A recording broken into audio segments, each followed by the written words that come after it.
Okay, hello. My name is Mathias Douatripon, and I'm very happy to introduce this session of the I3H seminar series, where today we will have two presentations. So this time it's not one paper, but two papers. And each set of presenters will speak for 30 minutes, presenting their paper. So we will do that, the two presentations in a row, and then we will have half an hour of discussion about the papers and the comparison between the papers. And then those interested, if the discussion is not over, can continue until beyond the 2 o'clock, even though I will try and summarize some of the conclusions before 2 o'clock, so that those who want to leave by then, of course, can get the main ideas. So the two papers are about the impact of COVID certificates. Now time is flying, and especially with Omicron, but also with geopolitical events, the attention span on the COVID pandemic is a bit short. But I think it's very important to draw lessons from what has been done, whether for the nth wave of COVID, which can definitely happen, and if not now, in the fall, for example, and for potential future pandemics. So I think one of the key elements of this pandemic has been, of course, vaccination, thanks to pretty good scientific achievements. We've had COVID vaccines now for more than a year. And what has been clear at some point was that next to innovation and the ability to have a logistical system to deliver vaccination, vaccine hesitancy has been a big issue.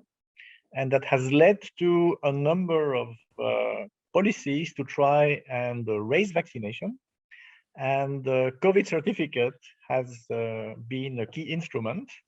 And it has generated a lot of controversy, especially because early on, somewhat imprudently, governments had promised that vaccination would be a free choice, but they had to renege a bit on that promise, given that vaccination progress was too slow and too limited. And therefore, COVID certificates were seen as a way to foster vaccination. Now, as I said, there were big debates, and we can discuss whether it was ethical, unethical, and so on, private freedom versus public policy, health policy concerns, public health concerns. But here, the more basic question, which is, does it work or not? Does it increase vaccination, and how does it affect society at large? These are really big questions. And we are very fortunate today to have two trios of authors who will present their work.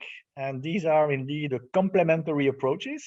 I don't think they are you will see that there is a fair amount of agreement, but there's also some differences and different accents. And I think that it should be quite interesting.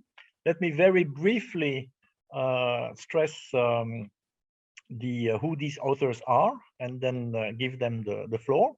So the first paper that to be presented will be presented by Abel, François, Olivier Jergo, and Abdul Noury. You will see that one difference between the two papers is that this one has more of a political science angle.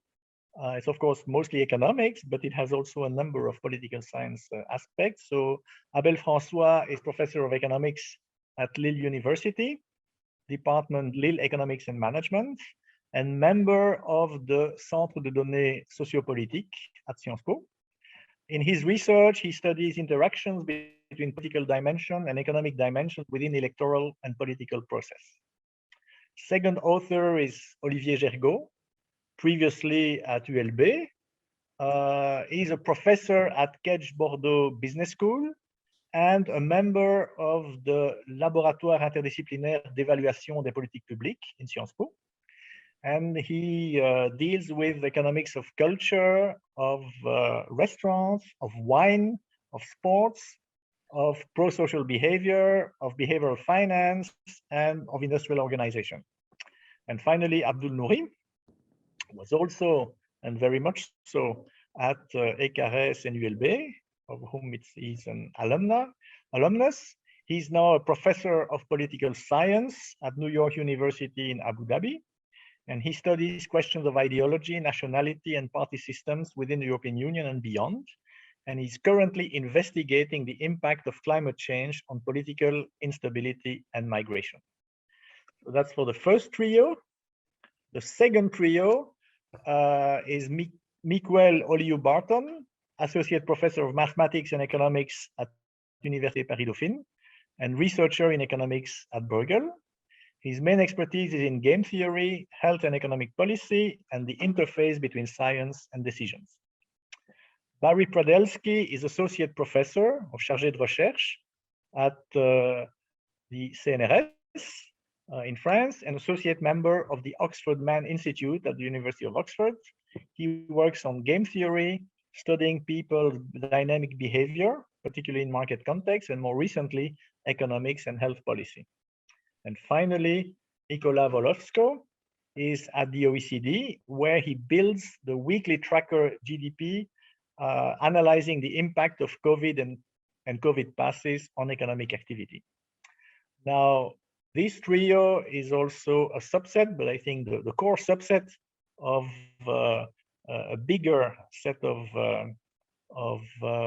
authors. They did get some data analysis support from Lionel Guetta, Jean Renaud, and guidance from Philippe Aguillon, Picartus, Arnaud Fontanet, Philippe Barton, and Guntram Wolf. So I think this will be very exciting. And let me turn directly, I think, to Abdul for the first presentation. You have 30 minutes. Thank you. Okay, thank you, Matthias. Thank you very much for the kind words. And also thank you for organizing this nice event. So let me share my slides and then I will talk. So do you see my slides? Yes. Yes, okay, great. So I'm also, I should say that I'm really glad to be back to my alma mater, although it is through online and Zoom. So maybe this is the future. So we'll be all in different parts of the world and then join together each other through Zoom and online and so on. So let me now turn to the paper. The paper, as Matthias mentioned, is a joint work with Abel, François, and Olivier Jergo. What we do in this paper is basically two things. The first one is examining the determinants of vaccine hesitancy. And then we show that socioeconomic variables do explain vaccine hesitancy in France. And then after that, we also look at whether health passport or pass sanitaire work or not. So that's mainly the key things that we do in this paper. So just a small, maybe good news for those who are based in France or those who want to go to France in the middle of this sad geopolitical context. There's some good news. So today is the end of pass sanitaire or health pass in France. So maybe we are going back to some kind of a normalcy that we used to have before this virus arrived. But let me move on now. So the motivation for this paper are the following. So we asked a number of questions. What is the impact of health passport or pass sanitaire on vaccination uptake in France? So what we really do here is just focus on France at a micro level on a very short time period. And we asked that question, whether it has a positive impact and how big was the impact of pass sanitaire. And then we also asked the question of how does health passport affect vaccine hesitancy? And then we ask the determinants of vaccine hesitancy, and then also this kind of political maybe lenses to this question. Is there a trade-off between ideology and economic interest? By economic interest, we mean like the cost of being non-vaccinated and so on will increase. And so is there a trade-off? There's a huge literature in political economy documenting that there is a trade-off between, say, in the US, between pork and policy, between ideology and money, ideology and economic interest. It turns out that this question is really, really important for something like pass sanitaire to be successful. If people are really ideological and resist at all price, at all cost, getting vaccinated, then it might not work. But on the other hand, if there is a trade-off, then maybe that's a good news. And here we show that there is indeed a trade-off between ideology on the one hand and economic interest on the other hand. Some background, although probably this is less needed given Matthias' introduction. So the vaccine was really, availability of vaccine was not an issue in the rich countries. Vaccine became available in January 2021. It was the beginning of a vaccination campaign in France. But then vaccine hesitancy was the main challenge, the main hurdle, how to overcome vaccine hesitancy. Of course, vaccine hesitancy at an individual point of view, it could be some kind of rational, because we all want to get vaccinated, but I first want my neighbor to get vaccinated. I look at him or her and see if there's no side effect. If it's working, then I get the vaccination. But if everybody does this kind of reasoning, then at the end of the day, no one will get vaccination. So the main constraint or the main hurdle was vaccine hesitancy. And then France is special in the sense that it is according to some survey that was run in 2018, I think, or around those dates. It is the country with the lowest level of trust among advanced democracies in vaccines. So one could call that among all of the advanced democracies, France is the most anti-vaccine country. So in that sense, if the pass sanitaire or health passport is working in the case of France, maybe that's a good news, and maybe other countries can learn and implement health passport. Let me move on. So because the vaccine hesitancy was an issue, then as a policymakers, what choice do they have? Well, so the choice that they have, there are not many. So one thing that they can do is to just do nothing, but that's risky because the virus is really deadly, and a lot of people indeed passed away because of the vaccine. So that's not an issue. The other choice that policymakers have is really make it compulsory, but then that will also not work because at the same time, in Western world, in Western democracies, people do argue that freedom of choice is really important, and therefore make it compulsory would go against that. In a sense, as Matthias already said, that the policymakers have some kind of contradictory goals. On the one hand, they want herd immunity. On the other hand, they want for people to have freedom of choice. And these two go against each other. Now, the third option that policymakers have is give some financial incentives. But again, that will not really work, as there's some research documenting that when policymakers introduce money or finance and so on, then it will be really not work. And in some cases, it will be even counterintuitive, like there will be a backlash. People will associate that with a small price or whatever price is, and then will not do that and say that, okay, this is a question of money. So because of none of these things will work, and then something that is trying to manipulate or increase the cost of being non-vaccinated might work. And that's what exactly Emmanuel Macron did on 12th of July in France, where a pass sanitaire was necessary for many things, including large gathering, cultural events, social events, and so on, going to restaurants and so on. So it is really like increase the cost of not being vaccinated. So there is a research question that we analyze. I already mentioned that. So does it work? What are the determinants and so on? Let me move on. So there is a growing literature. When we started discussing this topic, this project, is because we had another paper looking at the impact of COVID on political participation. There was no paper, but now we see that this is a very active research area. There are a lot of papers that try to analyze the impact of a health passport on vaccine uptake.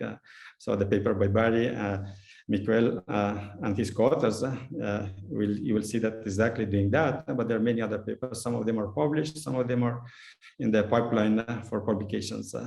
And again, Matthias de Watripont 2022 is doing a nice review of the growing literature on this area.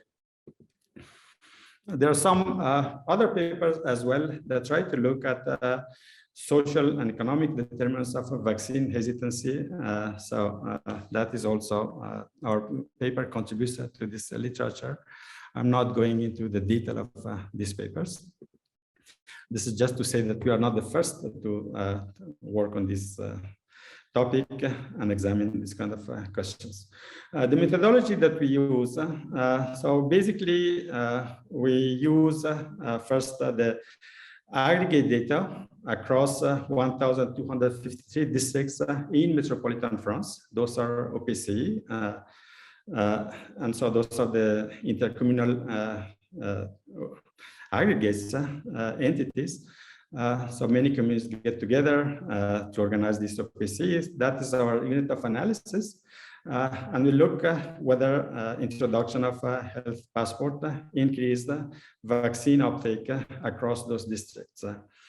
But then, as you know, aggregate data has its limitation. There are some issues, particularly when you want to infer individual behavior from aggregate data is tricky. So we also use individual level data. We are lucky to have survey data that happened just before the announcement of the health passport in France. So we use that data to also examine from the individual point of view, what are the determinants of vaccine hesitancy in France.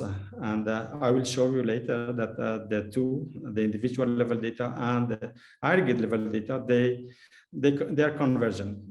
They complement each other, and they are nice in a sense. And then we employ a difference in difference estimation strategy to examine what is the impact of health passport in very short run. We compare 2 weeks before with 2 weeks after the introduction of the health passport.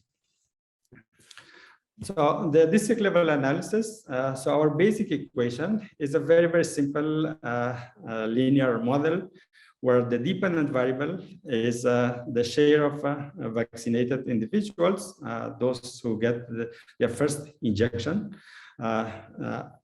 in district I, in OPC I at time T or week T. And then on the right-hand side, the explanatory variables are the cumulative vaccination up to 1 week before. And then we have economic variables such as income inequality, unemployment, as well as socioeconomic variables like population density, education. So these are the economic variables. We also have health-related variables, such as the number of vaccine centers in a given OPC, number of pharmacies, number of medical labs, cumulative lagged vaccinated people, as well as political variables. The political factors that we analyze are turnout, and then vote share for both radical right and radical left parties. So this is the main setup of our model. And now let me show you the main results. So when you look at the aggregate, all of the age groups combined together, we see that the impact is really positive and really huge. Abdul, sorry. I see Miquel. Do you have a clarifying question, Miquel? Yes, so technical question. So first, long time no see, very happy to see you again, Abdul, and all the others. I don't understand very well why you want to control for the accumulated vaccines of last week, except for the time of the change, that should cancel almost all the effects of the other variables. And since the economic conditions and the political conditions are not time varying, could you clarify why you want an AR1 process, basically? Yes, glad to hear from you, Miquel. So long time no see. Yeah, so the problem with the vaccination is that as in a given commune, the number of vaccinated people gets larger and larger, then the number of potential unvaccinated people are lower and lower, right? So if you don't do that, then you can pick up many other things. And so one way to control for that is to look at the number of newly vaccinated people, controlling for the number of people who are already vaccinated. Okay, you're right that this could be using Angrist and Pischke terminology, could be a bad control, but it turns out it's not that bad control. Okay, we still have many other variables that are significant here. Yeah, thank you for clarifying. So this is the overall effect. So we can see that the number of vaccinated people or number of newly vaccinated people are decreasing before the announcement, before week T. And then it increased by a lot at T+1, and then it reached a maximum at T+2, but then it decreased at T+3. So 2 weeks later, it decreased for a number of reasons. One, because a lot of people already got vaccinated, but also this coincided with the scholar holidays, so the school holidays, and then holiday season and so on. Therefore, economic activities go down, and that's one of the reasons why you can see declining after 2 weeks. Now, let me go back and see if the effect is uniform across age groups. When you do that, we see that no, the younger you are, then the higher is the response to the introduction of a health passport. With the exception of 20 years or less, the younger you get, the more responsive you become. And that's not surprising because for old people, very old people, in fact, 75 plus, they already got vaccinated. And the group that was really responsive or became really responded, it was the group of 20, 39 years old who massively increased their vaccination rate. Okay, so these are the impact is positive across the group, but also there is some heterogeneity across age groups. Then let me show you some determinants of vaccination. So as I told you, the dependent variable is the share of vaccinated people, those who get the first injection. And then the right answer variables are the variables that I mentioned to you, economic, political, social, and health-related variables. You see that there are 2 dots. One is a red one, that's 1 week before the announcement of the health passport. And then the blue one, the dark blue one, 1 week after the introduction of the health passport. And then so here, what we see is that the health-related variables, they are not significant. That is probably, I'm sure that Miquel is right, that these variables are captured because of lagged vaccination. Okay, so whatever factor that was explaining this, it's also there. Therefore, these variables are not significant. The number of vaccination centers is negative, but there's no really difference between before and after the announcement. But then now look at the income inequality. Income inequality is negative, meaning that the districts that are more economically unequal, they tend to have less vaccination rates. And that's probably there are more migrants there. Maybe the socioeconomic variables are different. Maybe income is a little bit lower. But anyway, so that's one of the findings. Income will increase, not surprisingly, the vaccination rates. But then, and then also education is increasing. Now, what is really interesting, at least from my point of view, is the political variables. So turnout was negative before the introduction of the health passport, became positive. And then the coefficient of far-right voters, so the communes where we had a lot of far-right voters, was slightly positive and then become really positive. And that indicates the trade-off that I talked to you about at the beginning of this talk, that there is some kind of trade-off going on. Now, let me dive deeper on this coefficient of far-right and see how it varies across time. So here, what we see is the coefficient of far-right voters as a function of time. And so we have three levels of far-right supporters. One is really low level, 8 is basically the minimum. And then 24% support for far-right voters is the medium level. And then the high level is 42%. As you can see, before the announcement, if you go to week T-2 and so on, the communes, the districts or the OPCs that are really pro-Le Pen, pro-far-right, they are also vaccine. They don't get vaccination. But then after the introduction of the health passport, they become really like they don't become pro-vaccine, but they accept vaccinations. So that, in a sense, if you want, there is a trade-off. So you are, for ideological reason, you're against vaccination. But then if the cost of behaving ideologically is really increasing, then you give up and then you go and get vaccination. So I think this is really important for success of health passport. Otherwise, if you don't have this kind of pattern, then the health passport might not work. Now, let me move on to individual level analysis.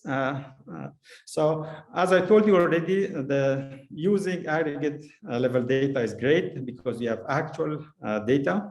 So that's nice.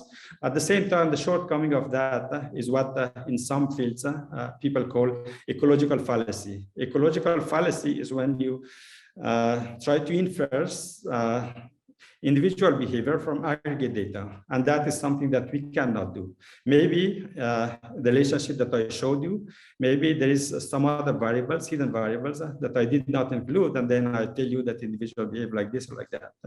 Okay, so a solution for that and to overcome this difficulty of avoiding ecological fallacy is using individual level data. And as I told you, so we are lucky to have a survey that took place from July 7th to July 11th. So one day before the announcement of the health passport. There are 10,000 individuals in that survey. The individuals, so the survey is a representative sample of the entire metropolitan France. People are asked about their attitude towards COVID-19 vaccination. But also about their economic conditions, their education, and also their political preferences.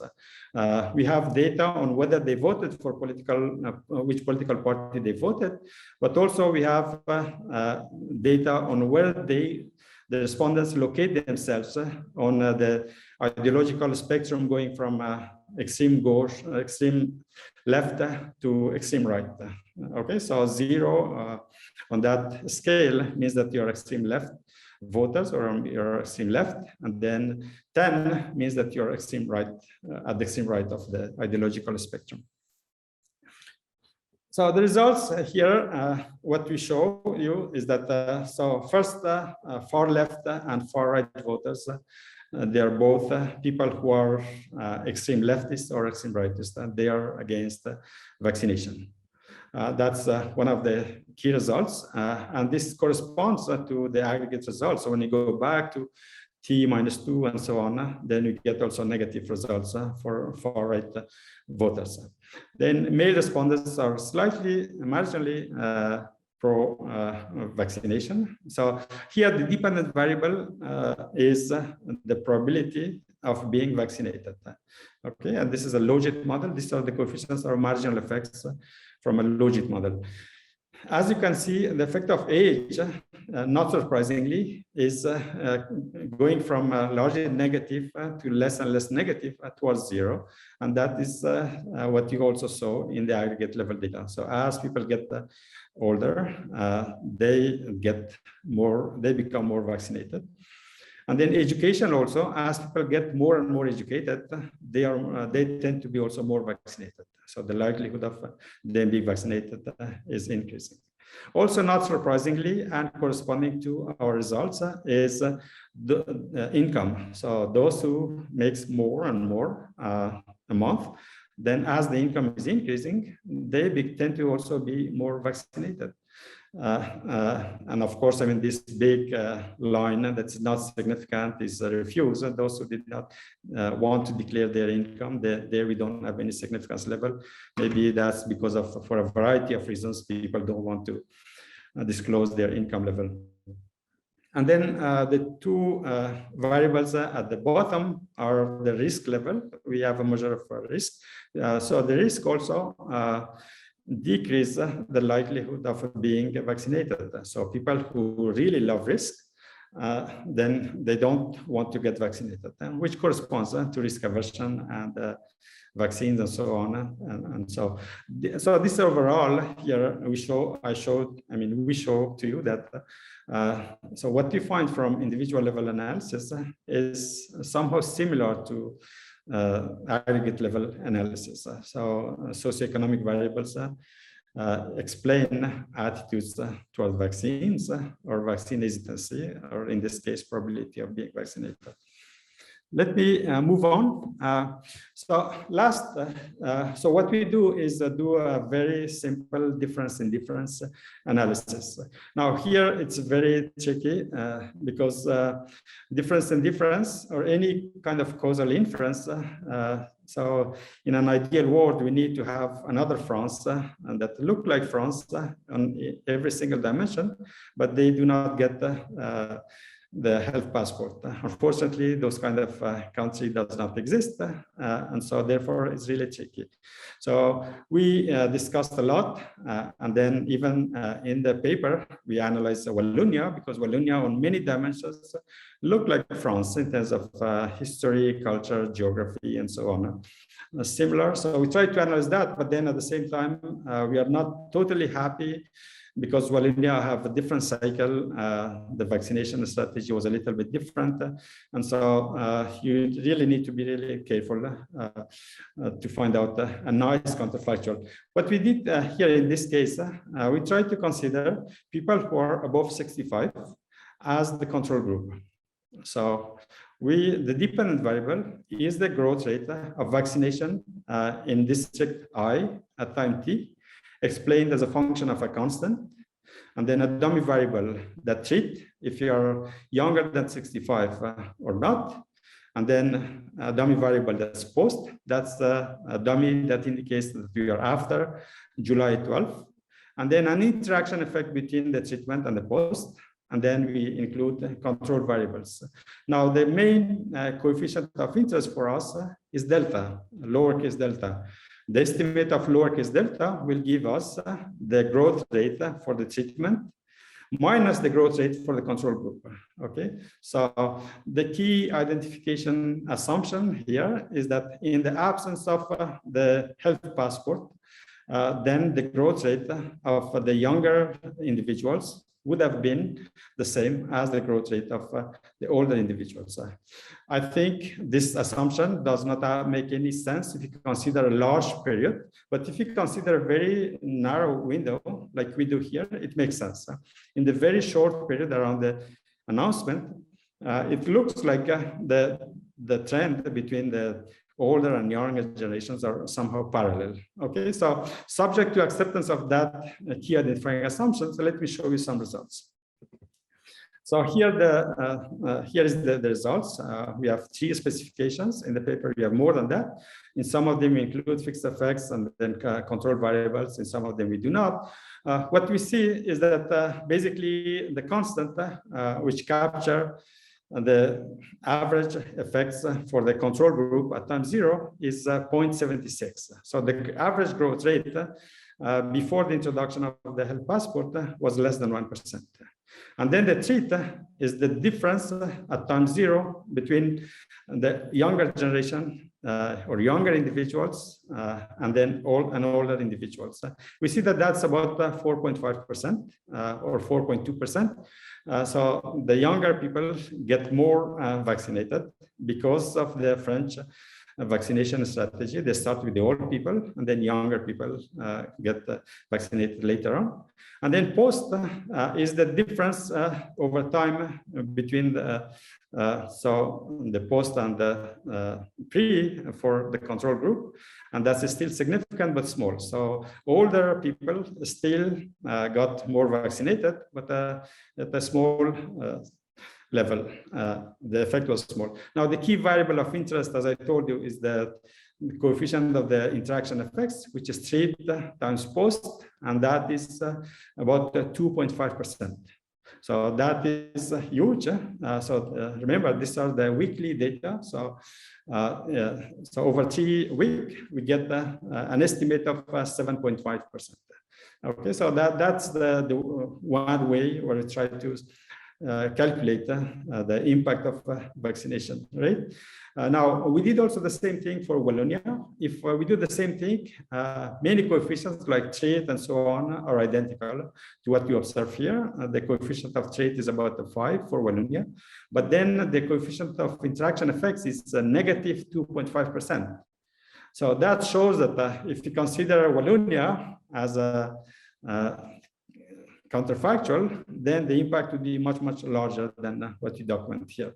But anyway, so these findings are in line with the other papers, by the paper by Bary and these co-authors, that the introduction of health passport was significant, massively successful, and they increased the vaccinations rate a lot. Now, because of different specifications, different modeling strategy, there are some differences with the exact magnitude, but overall the conclusions are basically the same. Now let me conclude. So basically what we showed is that the introduction of the health passport worked. France, that was really ranked among the bottom among European countries, became really like a move to the top. It was like a country like Belgium and so on. So again, for those of you who want to analyze, to read this, Matthias was a very nice paper that compares France's vaccination strategy. We also document that there are a lot of political, social, and economic variables that determine vaccine hesitancy. And overall, I mean, in France, health passport work. France, that's a country, the most anti-vaccine country, where the anti-vaccine attitudes are rooted in political, social, and economic factors, still work. So there are a lot of lessons to be learned here, maybe even beyond the COVID context. So thank you very much for your attention.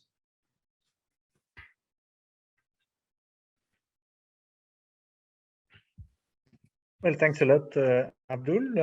Very nice presentation. I think let's go now directly. And thanks, by the way, there were some questions and there were some answers provided also by co-authors. Thanks a lot for that. And we will, of course, have the big picture discussion afterwards. But let's now first go to the other presentation, and I don't know who is starting. Is it Miquel? Is it Nicolas? Is it Bary? No, it's going to be Bary. Yeah. Okay, thank you. You can see my screen? Yep. Perfect. All right. Well, thank you, Abdul, for the first talk, and also thank you, Matthias, for the very kind introduction. So I'll spare you to go again through our illustrious list of co-authors. So I think our work is quite complementary actually to what Abdul presented, what we are trying to do is first also evaluate the effect of COVID certificates on vaccine uptake in 3 countries. We are looking at France, Italy, and Germany. And we also try to estimate from there what the potential impact was on health outcomes and the economy. So also just maybe to add a bit of the history, which we've already heard about quite a bit now.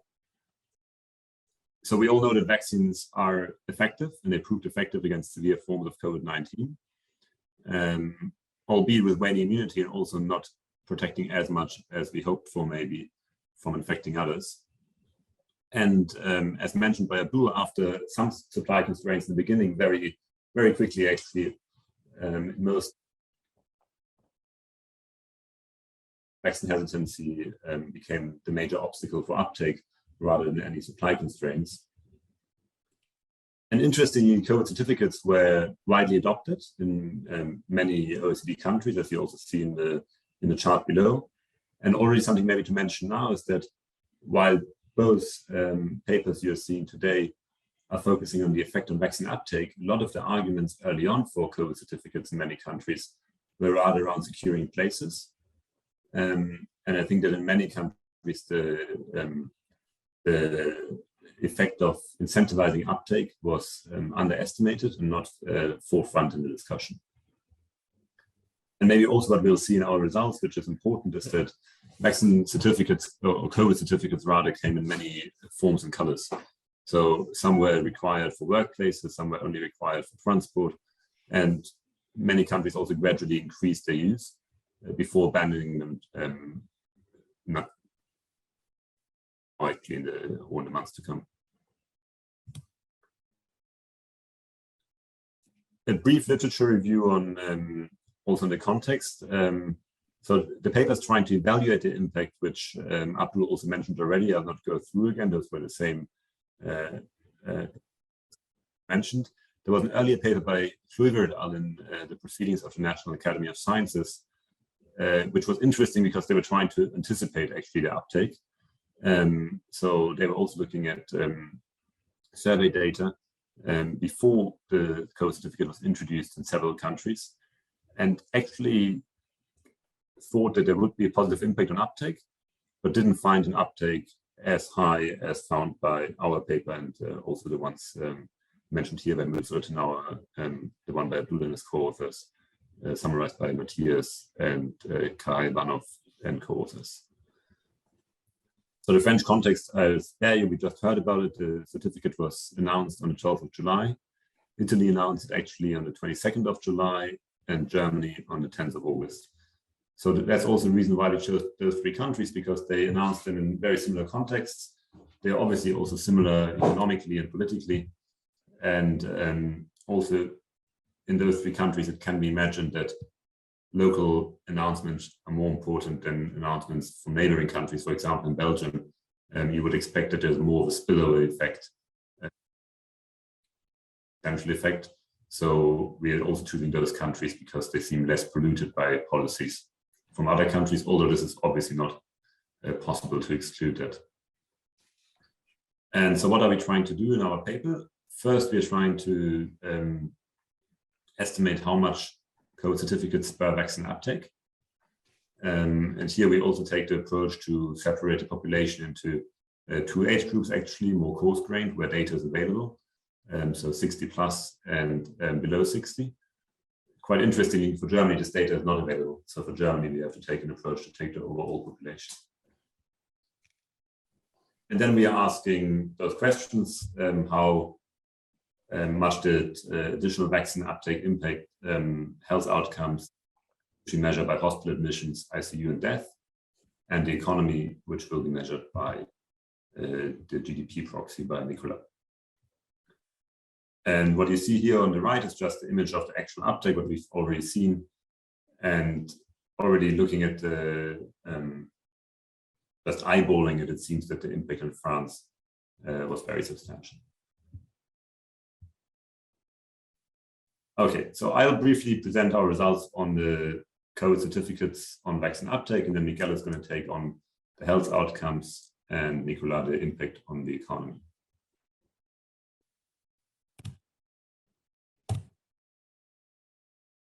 So what we saw with Abdul's talk, and also interestingly in the other papers, one problem we are facing is that it's hard to find control groups. It's fine to define counterfactuals, especially when we want to look at longer time periods.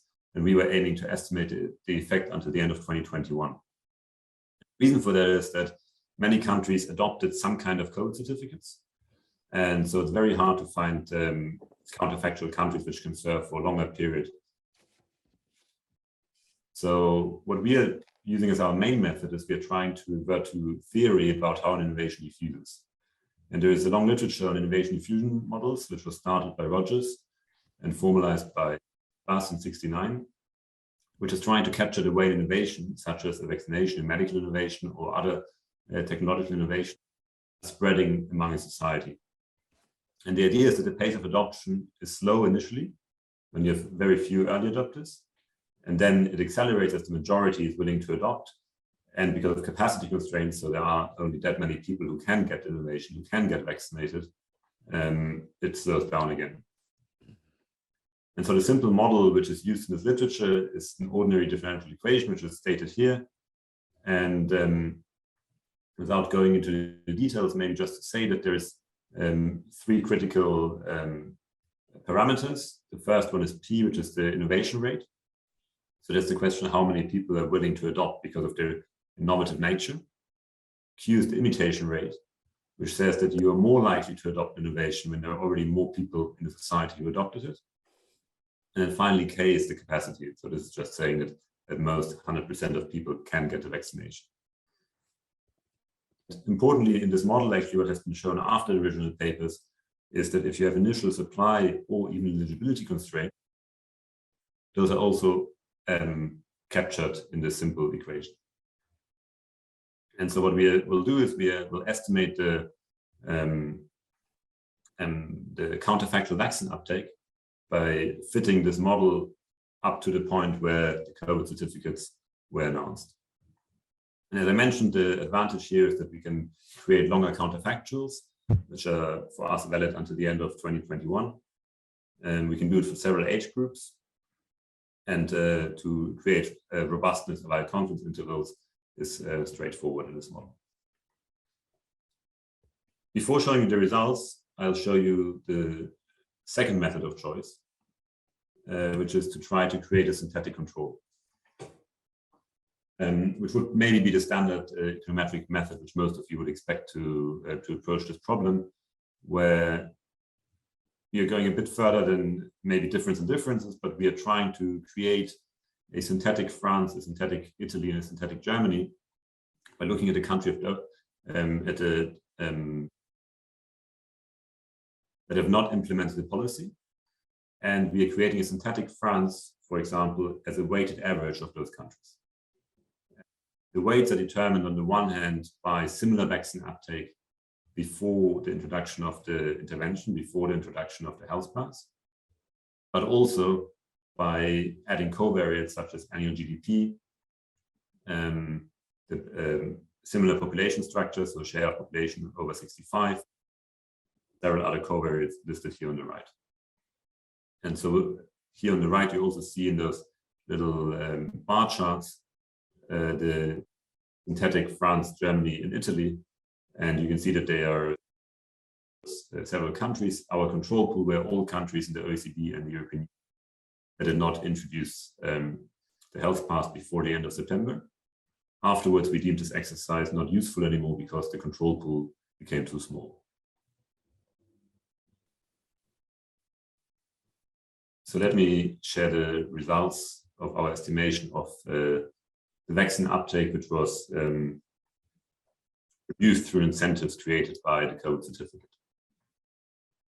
So what you see here are charts for the percentage of the total population vaccinated for France, Germany, and Italy.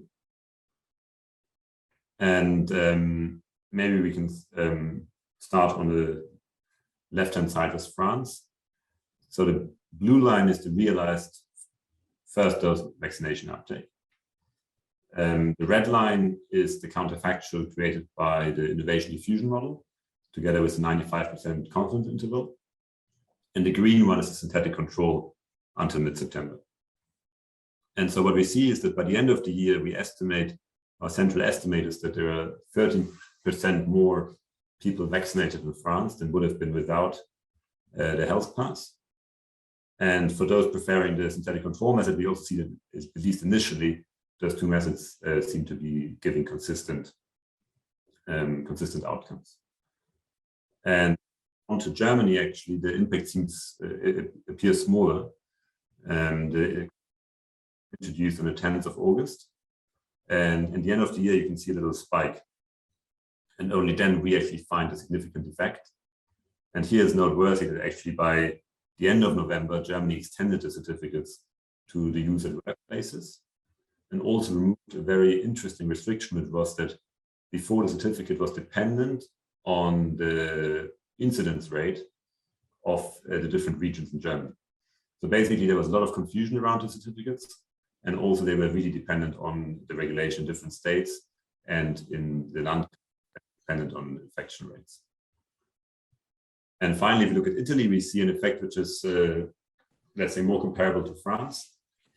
Maybe a bit lower, but also it's noteworthy that both in Italy and Germany, the certificates were introduced at points when vaccine uptake already was higher, which maybe also speaks to the point Abdul mentioned earlier, that vaccine hesitancy initially, or coming into the pandemic historically, has been highest in France among these countries. So having those estimates now of vaccine uptake spurred by COVID certificates, incentivized by COVID certificates, we are trying to next estimate the impact on health and the economy. So I'm handing over to Miquel.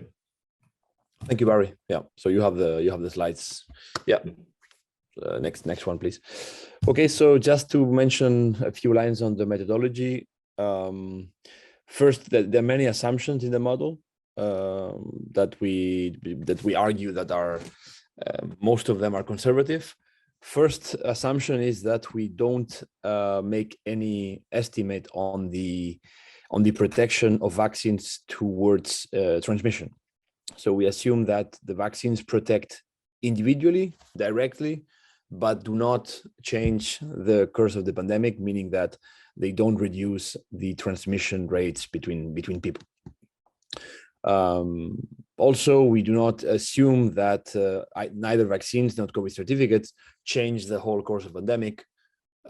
We suppose that the pandemic would have been the same, but because of the extra or additional vaccine uptake, some people are more protected than before, and thus resulting in less harm. Second assumption, well, it's not an assumption; it's a reality that the Delta variant was dominant throughout the entire period. So since from mid-July to the end of 2021, the Delta variant was more than 50% of the cases, and most of the period was approaching 95% or almost 100% of the cases.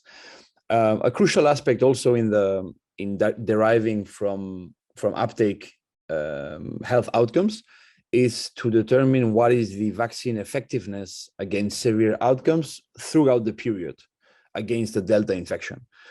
And for this, we take into account the 4 vaccines that have been deployed in these countries. So the 2 mRNA vaccines, AstraZeneca and Johnson & Johnson, with the respective proportion of distribution, which is more or less 80% mRNAs, 10% AstraZeneca, and a little bit less of Johnson & Johnson. And then for each of the vaccines, we looked at many studies concerning the efficacy of with 1 dose, with 2 doses, with waning, and try to come out with some sort of an average protection for people who got 1 dose or 2 doses during this period. People who were, so we're going to look at the first dose. So people who got the first dose after the announcement of COVID certificates, they were not eligible for boosters throughout the period. So in this sense, boosters are not a key parameter in our estimates here. Just one, as Bary said, And as Abdul, we also do age stratified estimations when they are available. And also we consider a lag. So we look at the effect of vaccination on health outcomes with a 4-week lag. So that when somebody enters in hospital today, we look at what was the rate 3 or 4 weeks before when the infection in average likely occurred. So I think that I will go to the results now quite quickly. So here we have like before counterfactual in red and the observed in blue. So there's country by country. The first line is concerns hospital admissions. So let's start in France. The dotted line is the COVID certificate. At the beginning, even though there's a stark increase in vaccine uptake, there is no difference because of the time lag between observed and counterfactual hospitalizations. But after 4 weeks, in our model, we start to take into account that people that are hospitalized 1 month later could have been higher if 1 month before there would have been less people vaccinated. And this difference accumulates over time because the effect of vaccination of vaccinated people, it's by its nature cumulative. So we see how these two curves are more and more distant. And what we measure is the integral of this difference. And that's what these 32,000 hospitalizations less come from. That's the difference between the blue and the red lines over the time period. On the other hand, if we look, this difference is increasing. If we look at the difference between hospitalizations that we observed and that we would have observed absent of COVID certificates, at the end of the year, so let's say by Christmas break, the difference would have gone up from 0% to 42%. So at the end of the year, this 13% vaccination had a great, a very huge impact on hospitalization. Same result, same analysis for Germany and Italy. The effects are smaller, but the analysis is the same. And similarly for deaths, so I think I don't. Yeah, there's a question, Miquel. Maybe. Yeah. Yes. Thank you. When you are computing the drop in death rates, infection rates, are you taking into account only the estimated individual effects, or also can you measure the transmission effects? No. We assume there is no transmission effect at all. So, so this is really a much lower bound because we may be reducing transmission by 50% as well, right? It's more controversial. Yes, I know, but you cannot estimate it. Okay, so there are two things that we don't put in our equation. One is the fact that vaccines do really reduce infection transmission. So maybe the wave of infections would have been lower or has been lower thanks to vaccination. On the other hand, vaccination can give also a sentiment of security, which makes people be more confident and interact more. So there are two effects that are difficult to measure and that we have decided to omit. But can you measure, for instance, VAT receipts in restaurants over time to see if you have a drop? Because then this sense of security can be tested, right? If you have fewer people going to the restaurant, it means that more people are actually withdrawing from the contagion market, if I can call that. So I don't know, maybe just a suggestion for future research. Yeah, I think we could look at how the economic activity was influenced by vaccination. It's it's a tricky point because some places were opened without jauge because of COVID certificates. I mean the counterfactual is difficult here to assess, but I guess that you were right. That's a clever remark. So far we assume that we would have had the same wave of infections exactly as observed, but with additional vaccine uptake, that's the outcomes would have been modified in this way. Bary? Oh yes, yeah. So just commenting. So the total. Oh yeah. So the total number of deaths that we estimate thanks to the implementation of COVID certificates it's a couple thousand, so 4,000 in France and around 1,000 in the other countries. I think that these hospitalizations and deaths are important in the debate about how COVID certificates can be damaging, obviously, for ethical reasons and for personal freedoms. On the other hand, they have potentially produced or spared many people from very, very bad outcomes. And Bary, and even more when we look at the number of ICU patients, which has been the key driver for lockdowns in European countries, we see that. So we put in green the thresholds where lockdowns were announced in France, in Germany, and Italy. So let's concentrate in France for now. When we look at the number of ICU patients that would have been without COVID certificates, it goes beyond the two thresholds that triggered a lockdown. So in this sense, we could possibly argue that without COVID certificates, there would have been a lockdown. So in this sense, COVID certificates are obviously damaging individual freedom. On the other hand, they might have been crucial to keep the individual freedom of not being locked down, not being curfewed. Interestingly, in Germany and Italy, the effect was not so critical. In Germany, because the effect of COVID certificates was small, and having COVID certificates or not did not avert from going beyond this threshold. Actually, in Germany, lockdown was debated for a long time. Finally, they didn't do it.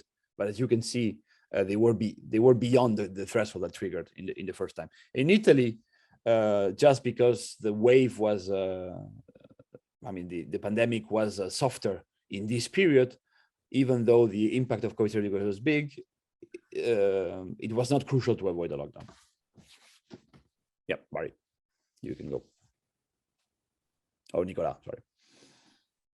Thank you, Miquel, and mostly thank you very much, Matthias, for the invitation. Hello, everyone. One of the distinctive contributions of our paper to the analysis of the impact of COVID certificates is to also include an analysis of the economic impact of COVID certificates.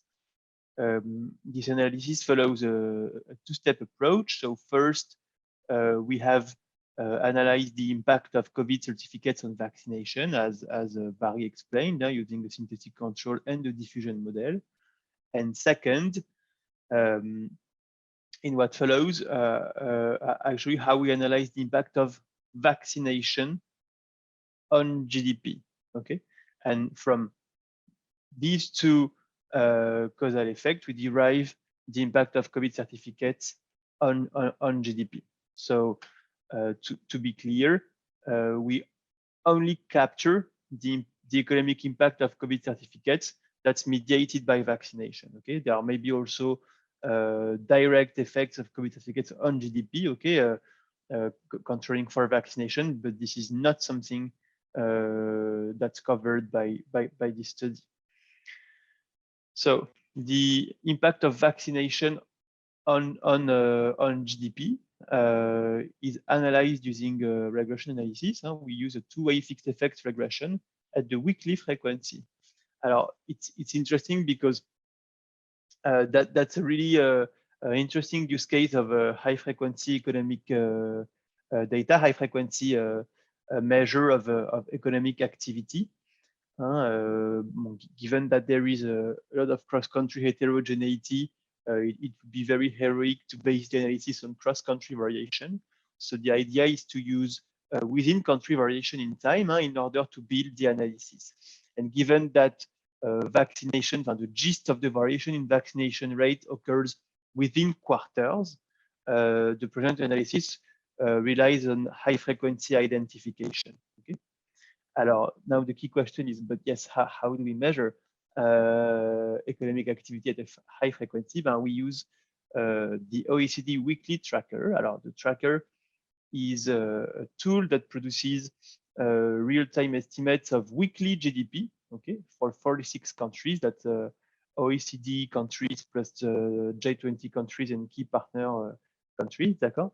and that relies on Google Trends data. So we look at what people look for on the internet. We apply a machine learning algorithm that's calibrated on official GDP series and derive estimations of weekly GDP. Voilà. Donc the results of the regressions are shown on the table on the left, and the rationale for these regressions is shown on the causal diagram on the right. Let's start with the latter. The idea is to regress. So on the right, GDP in time t, okay, on domestic vaccination in times t minus L, and here L equals 4 weeks, because we look at the impact of vaccination 4 weeks after vaccination occurs.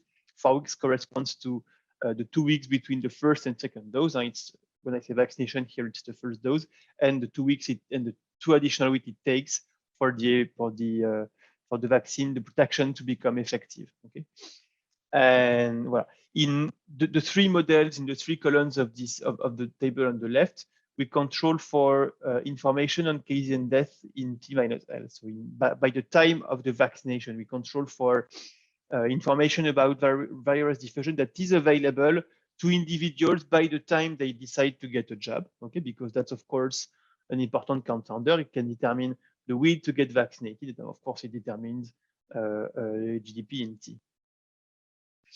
So if we look at the baseline model on the first column in the table, voilà, so that we control for information cases by the time of vaccination. We also control for temperature.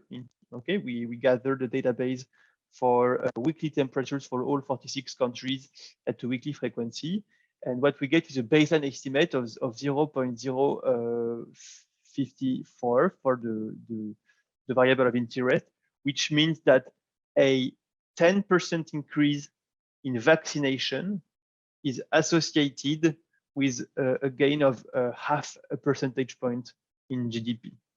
Okay, so that is our key result, which holds in the second model, the column in the middle, in which we also control for health outcomes and economic activity in the main trading partners. Why? And that's what you see on the causal diagram on the top of the causal diagram. It's because, of course, vaccination has been mostly contemporaneous. If you look typically at European countries, because they've been provided vaccines around the same time. And of course, these countries are trading partners. So we want to make sure to single out the impact of domestic vaccination and control for the confounding effect coming from trade spillovers. Well, so when we control for this, and the effect goes from 0.54 to 0.52, which is a small decrease. And now, this is the key part of the analysis, and this is our favorite specification. But perhaps if only to reply to Miquel's question on the direct effect and the indirect effect, we haven't conducted a thorough mitigation analysis, basically for the reasons Miquel already said. It's a bit difficult, and there is no clear proxy of people's participation to the infection market, like you said, Miquel. So that's a bit difficult to measure. But what we can do is, and what we do in the third model, the one on the right, okay, is to control for cases, death, and the reproduction rate. This time not in T minus L, but in T. So the contemporaneous cases and deaths, basically. Okay. So by controlling for the contemporaneous evolution of the pandemic, we can single out the individual effect, okay, the effect stemming from individual protection. To be clear, so what was said earlier in the discussion between Miquel and Michael, there are 2 effects, 2 channels that you can see in the middle of the causal diagram. The first is that higher vaccination reduces the virus diffusion, and that has an impact on GDP. And the second is that it's the individual effect, the fact that people, when they get vaccinated, they become more confident and ready to resume a number of economic activities. So when we control for the measures of the evolution of the pandemic, we can single out the individual effect, and we see that the direct effect has a coefficient of 0.43, but basically that 2/3 of the effect of our main effect is explained by the individual protection channel. Okay. Well, so Bary.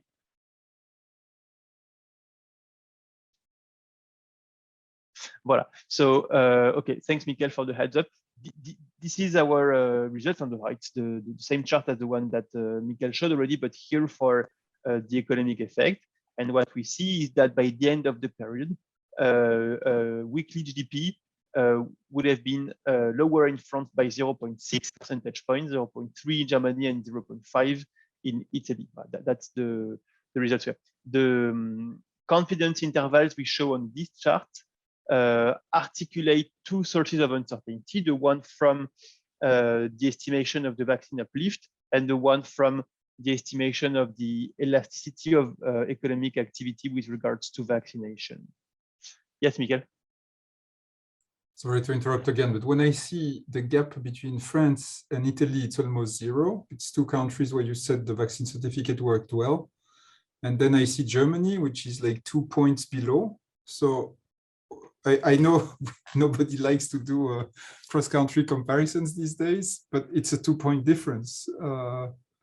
Would that be suggestive of the overall general equilibrium impact?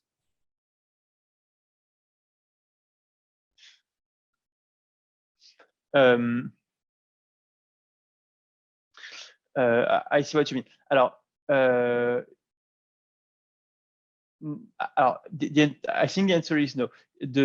So how we get these results simply by multiplying our estimate of the vaccine uplift by the elasticity of vaccination on economic activity. The latter is the same for every country. Okay, it's basically 0.05.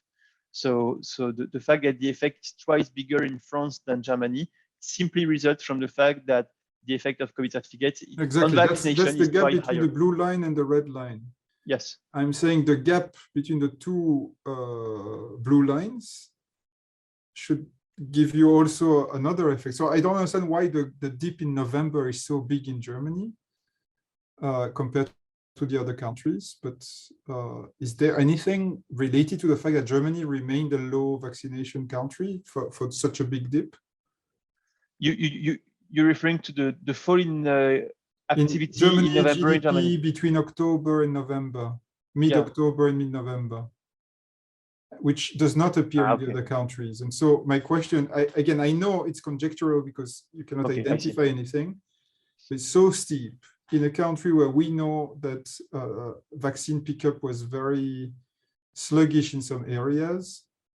So could it be that, that there are things that you cannot measure because you are very cautious in your analysis? So the gaps between blue lines and red lines may be an under-evaluation of the total effect. So is the difference between two countries with successful vaccine mandates, France and Italy, versus one which was unsuccessful, Germany, is the total gap in the blue lines, between the blue lines, -4 versus minus almost 7? Can that tell us something, or I should really forget about that? Okay.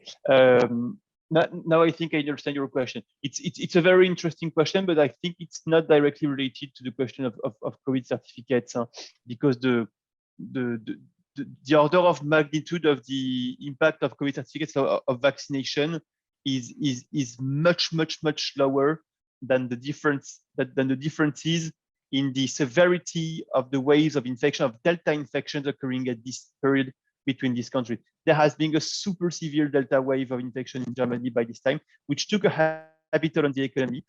That's also an interesting question because the fourth wave of infection was almost harmless in the Eurozone, okay? But not this one, specifically in Germany. What we saw is that the Omicron wave that occurs a few weeks later took a much smaller than expected toll on the French economy, for instance. Okay, but your question is, why has there been such a strong wave, such a strong Delta wave in Germany? That's clearly beyond the scope of this paper. Second question: why did this wave took such a heavy toll on economic activity? That's a really good question as well. There may be also an element of answer to be found in the expiration of vaccine efficiency. I think that. Attends, je termine juste. I think that at this stage, this corresponds very to 8 months after the time where the vaccination kicked off, and there may be some elements of answer also here. Oui, Miquel, qu'y a-t-il? Yeah, Miquel, I think that the previous slide showed that Germany went into a level of ICU occupancy where lockdown was really debated. So in Germany there was not a lockdown, but we were very close to a lockdown, which explains the stop of economic activity. I mean, we didn't go there in Italy and France. We should probably wrap up maybe to open the discussion more generally. Yep. Okay. But Bary, can you please? Yes, I just also add one more point, and I'll also wrap up. So Germany actually had restaurant closures, etc., in November 2020. So I think that this explains a bit, but I understand your question about the difference to our estimates. So, and I think Nicolas is right there that we don't. Excellent. Thanks. Just to wrap up, okay. So basically, our final slide. I think what now kind of the handful of papers which now exist have all found that there is significant effect of COVID certificates in incentivizing vaccine uptake. Dependent, obviously, how they're introduced, how they're announced. In France, for example, also the announcement was very mediatic. Macron made it his signature project, whereas in Germany it was very much. But there's still remaining questions. So one question to be discussed is how do certificates alter the course of the pandemic? Obviously, if other measures are released because COVID certificates are introduced, that will also have an adverse effect. And other countries such as Spain also had other nudge strategies, which also seem to be other good strategies. Finally, maybe one more point on the fact that today, actually in France, COVID certificates have been announced to be no longer used. It appears that the trick was done, that in a way the COVID certificate incentivized vaccine uptake, but cannot be said to really disrupt the society in terms of its societal glue, and that really long-term kind of harms and separates people into yes vaccinated or not vaccinated. So it appears that it was really like a short-term measure which did its trick and was effective in that, and will probably not have long-term repercussions. I would yes. Well, with this, thank you, and happy to discuss. Okay, well, thanks a lot for two great presentations. So let me have a number of questions, but let me not abuse the time here. Maybe let's open the discussion. I know there is a question, I think, by Elisabeth Paul, one by Philippe Verwind, and one by Michel Goldman. Maybe in that order. I think Caroline has invited Elisabeth and Philippe. Yes, Elisabeth, you want to start? Yes, hello. Thank you very much for your presentation. Regarding the third research question, I don't understand what is the theory of change of linking vaccination to the GDP, to the evolution of GDP. I understand it is through vaccine uptake, but do you try to assess the impact of vaccination or the impact of the vaccine passport first? And second, how do you control for all the confounding factors and especially the policy decisions? Because I guess the evolution of GDP, the closure of businesses, the telework, etc., are more directly impacted by direct policy decisions than by vaccination rates. Thank you for clarifying. Thank you.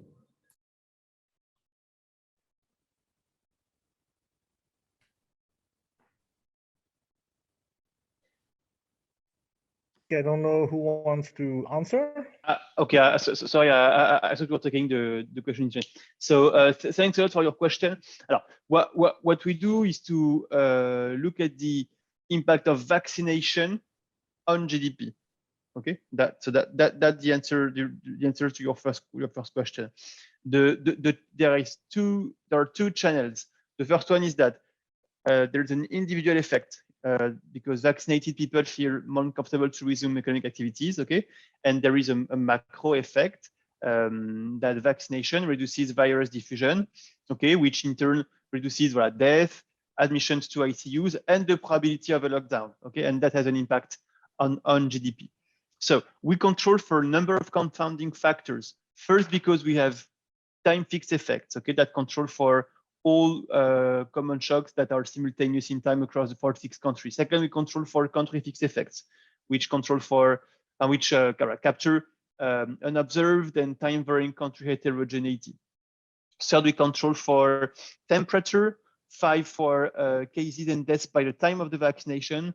Fifth, by activity and health outcomes in main trading partners. Okay, and of course we don't control for the stringency of policy measures because it's not a common cause to vaccination. It's actually a consequence of vaccination. Okay, vaccination leads to lower virus circulation and in turn lower probability of a renewed lockdown. So I don't want to control for a common consequence of my two variables of interest, okay, because that would create some bias, of course, in the estimation.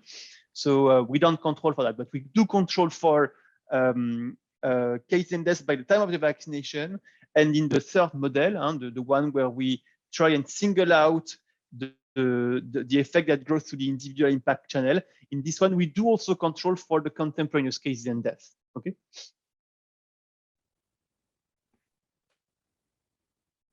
Okay, thank you. Philippe? Yes, so first of all, thanks a lot for both interesting presentations.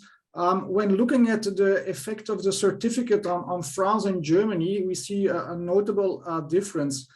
And the speaker attributed this to the pre-existing higher uptake in Germany.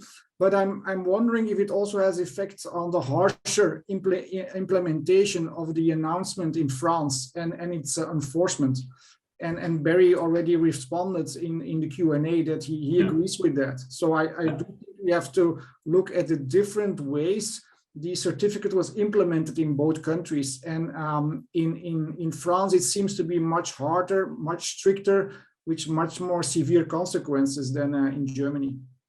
So, yes, Philip, thank you for bringing it up again. I think I totally agree. I think there are several differences. One is also the announcement. In France, it was center stage announcement by Macron, whereas in Germany, I think from the very beginning, it was very confusing to have regulations between lender.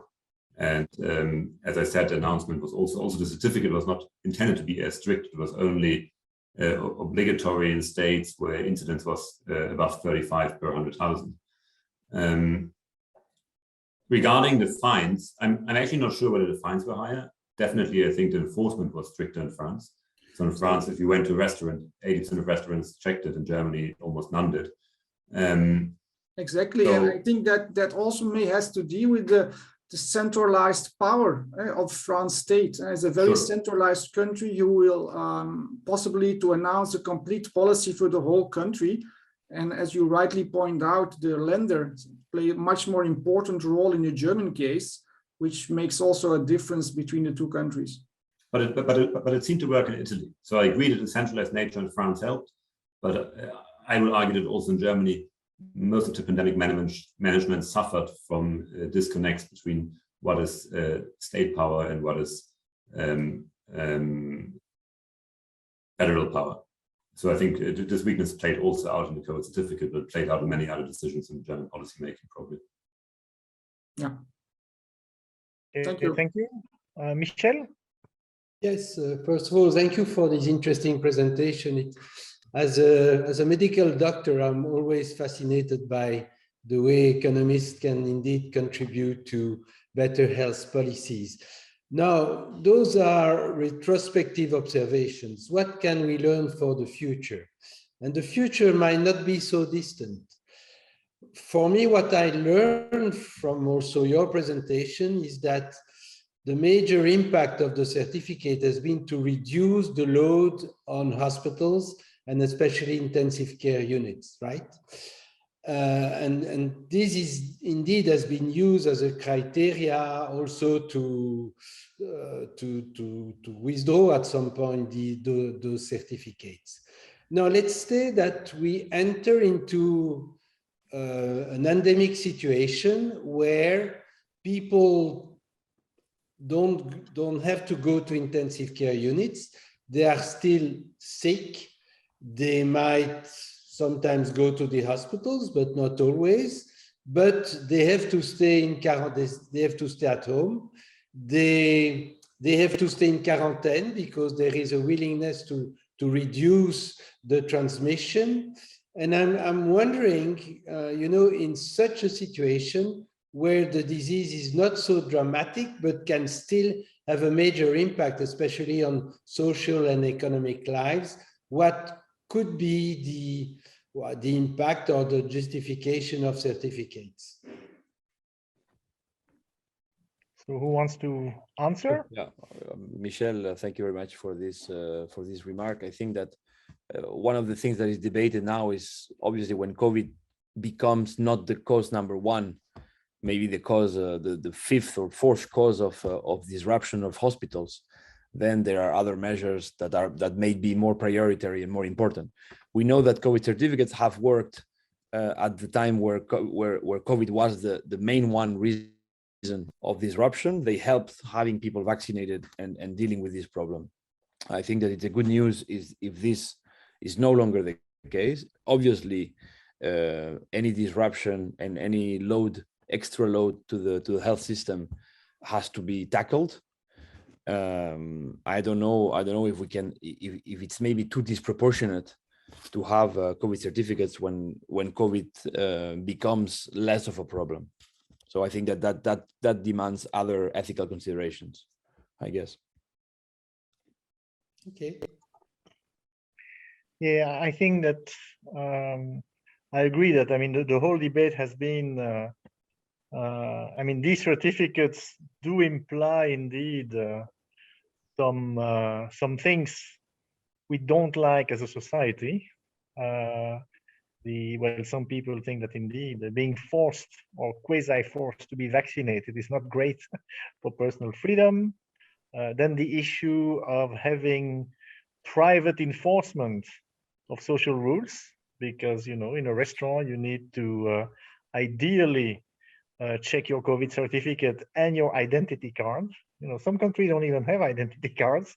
So these are things that are only fine if the risk is big enough. And so in that sense, it's quite normal that that we don't have them as a structural event, even though in China they will probably have it in structural settings.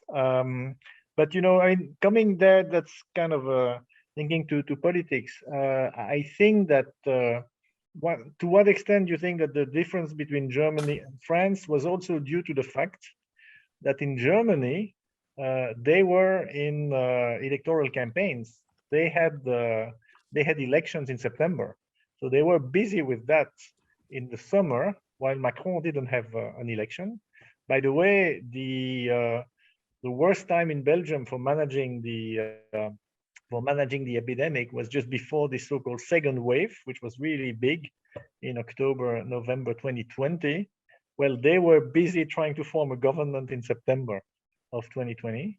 And going to the results by Abdul, Olivier, and Abel, when you say that the far right initially very anti-vax, but then they had quite a reaction, a positive reaction to the certificate. To what extent is that linked to the fact that well, Marine Le Pen ended up not being really very much against that policy? The only two guys that were really against the policy were her former lieutenant Florian Philippot, Les Patriotes, and then Nicolas Dupont-Aignan. I think they were the guys.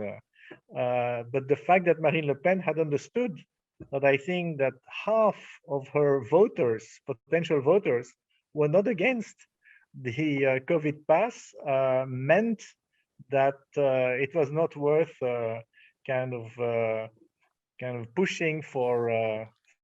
So was that an important element?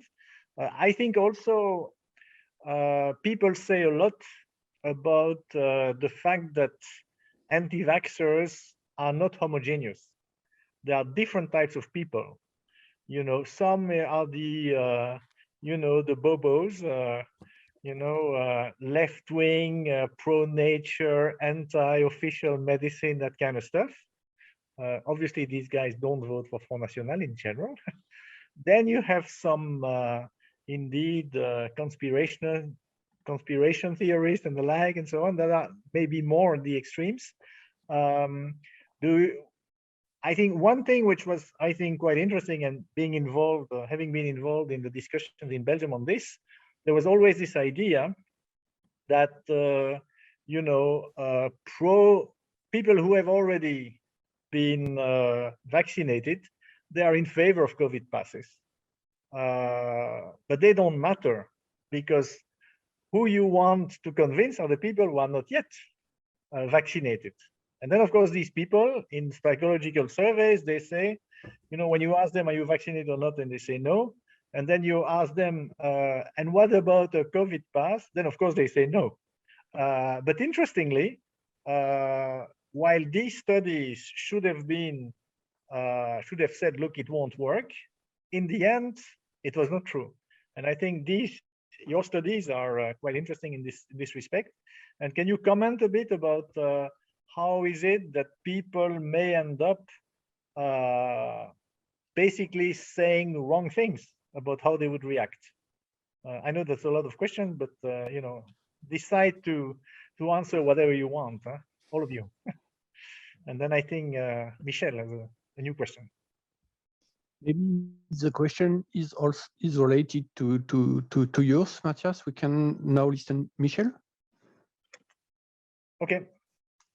Yeah, just following what Matthias said, I think that we must be careful in, you know, thinking that people refusing or against the certificate are all anti-vax. I think that, you know, some people just consider that, you know, vaccines might be efficient or very efficient, at least for part of the population, but are not necessary for the whole population. And I think that just to understand also, you know, this difference with anti-vax, anti-vax are very prominent when the disease is not visible. And that was the problem in France. And that is the reason why in France, they 2 years ago decided to make a number of childhood vaccines, especially measles, compulsory. Because you don't see the disease anymore, even in the target population. So you don't see why you need to give vaccines. In the context of COVID, the situation is completely different. We were all overwhelmed by images of people in ICU, people dying of COVID, you know, in our family or around us. So this makes the situation very different. And I just make these remarks because, again, I don't think that we should consider that all people against the certificate are anti-vax. Those are different populations, I would say. That's it. Yeah. By the way, I agree with you, Michel. Now, who wants to answer more generally or contribute to maybe some aspects of things in particular? Yes, maybe some points about your comments, Matthias? Yeah. Okay, that's fair enough. You're right. It's very, very interesting to to get more precise to who are the anti-vax and who are the people who decide to change their mind between before and after the health passport announcement. But unfortunately, we do not have some precise data before and after the announcement. So it's very hard to work on more precisely on this question. And especially our first purpose was to analyze the behavior at aggregated level, because we would like to be sure about what is the actual behavior of people and not the claiming behavior. So we work on aggregated data, and it's very difficult, very hard to go further into more precise definition of the population and the motivation of the population towards the announcement and more generally towards the anti-vax. So we agree, that's very, very interesting, but we do not have enough or more precise data set to do that. And we regret that.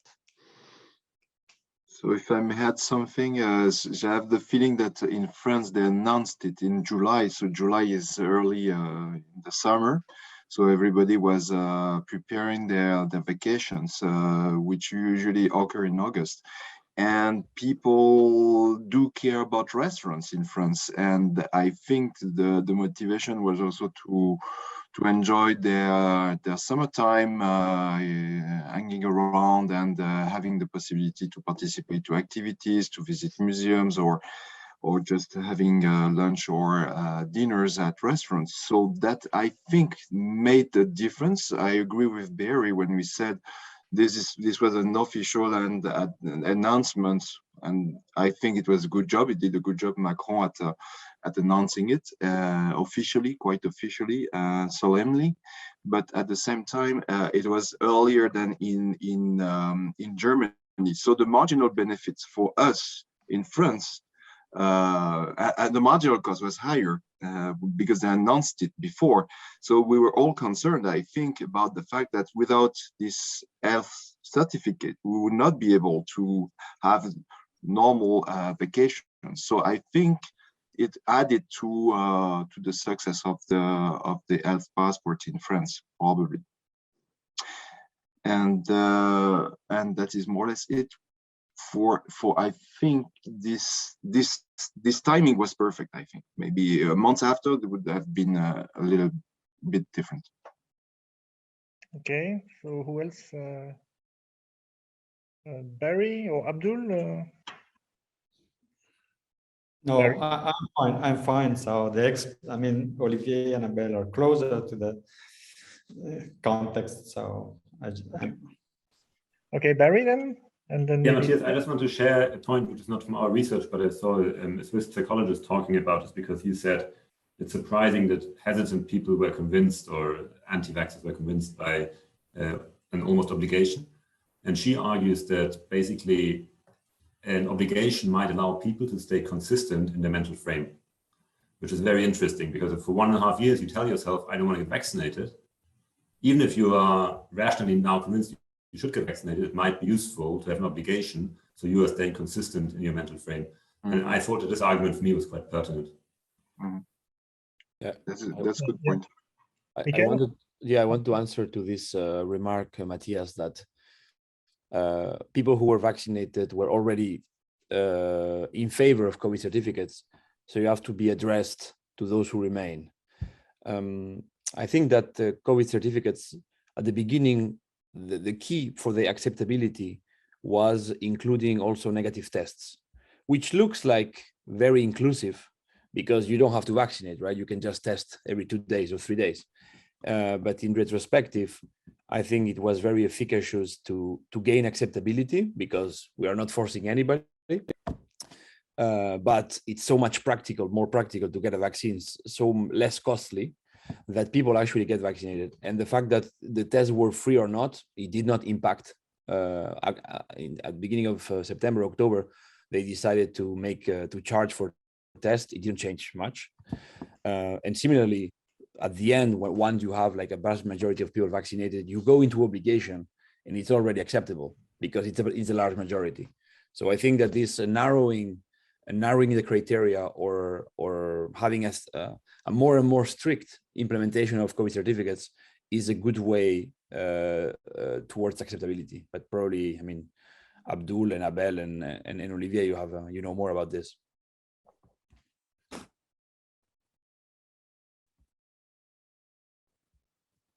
Okay, well, thank you. Thank you so much. Good point, Miquel. Philip has a question.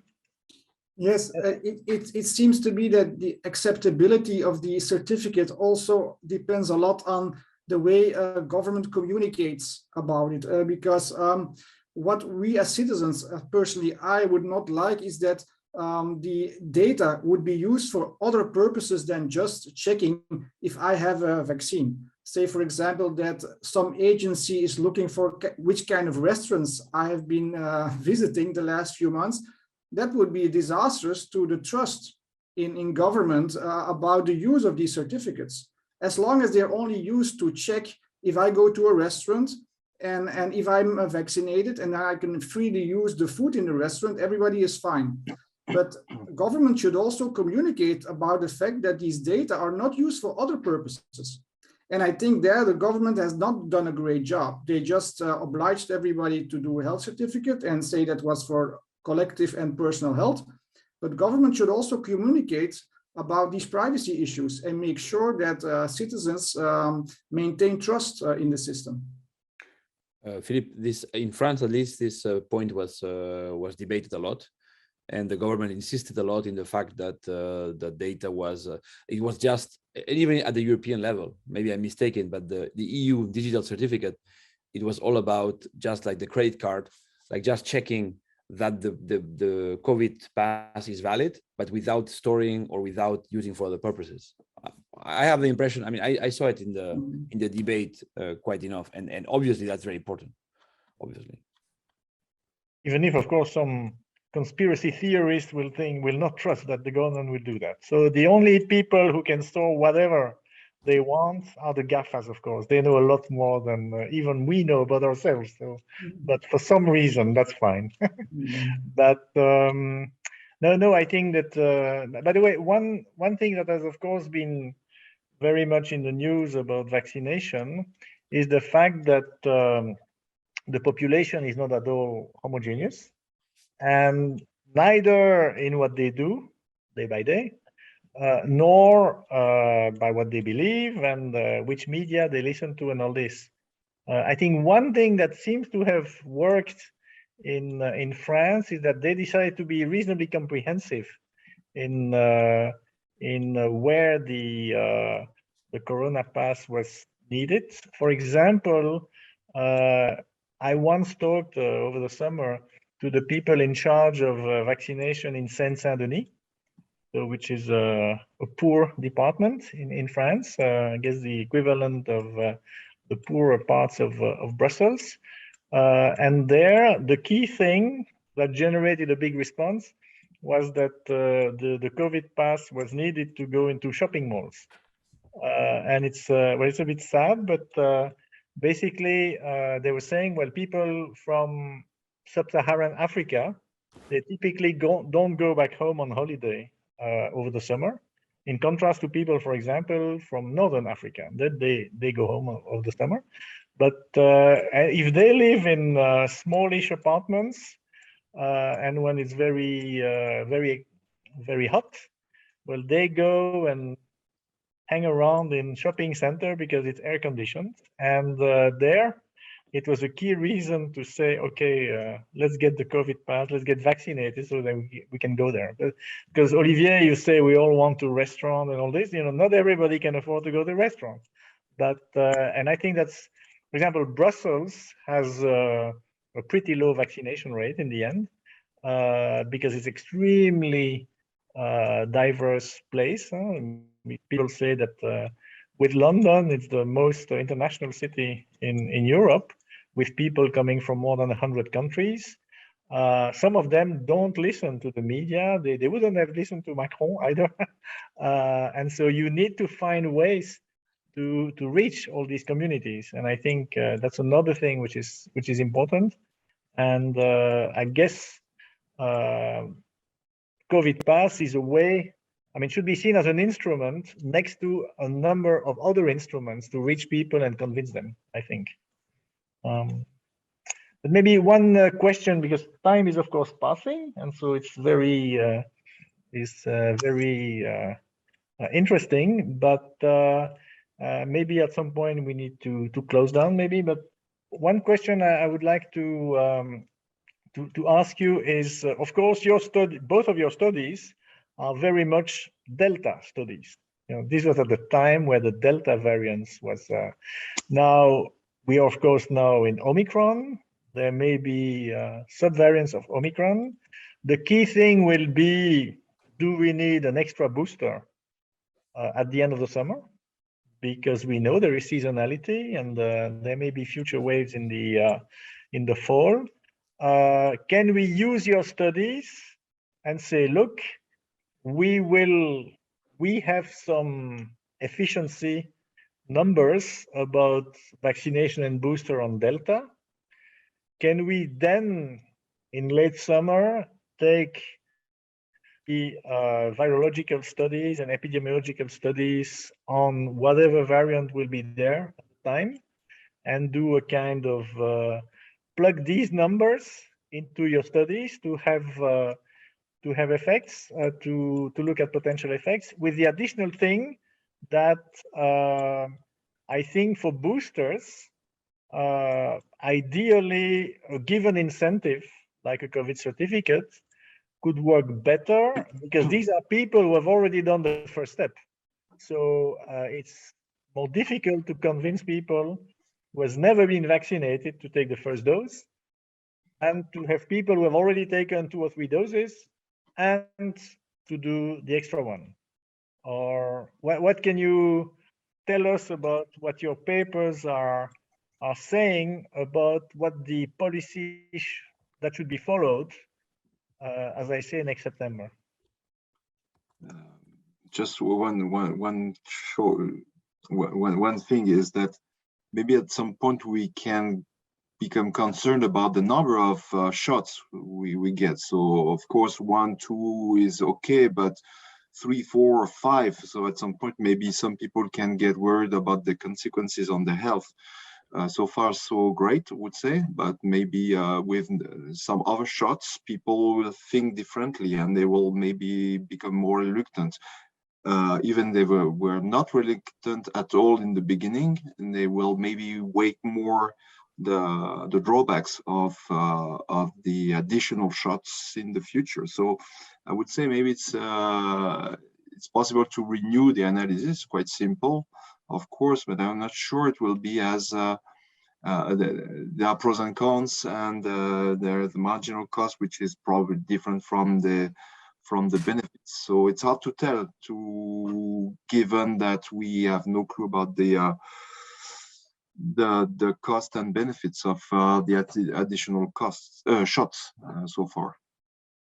Well, at the same time, you know, we advise fragile people to get the flu shot every year. Huh? So yeah, right.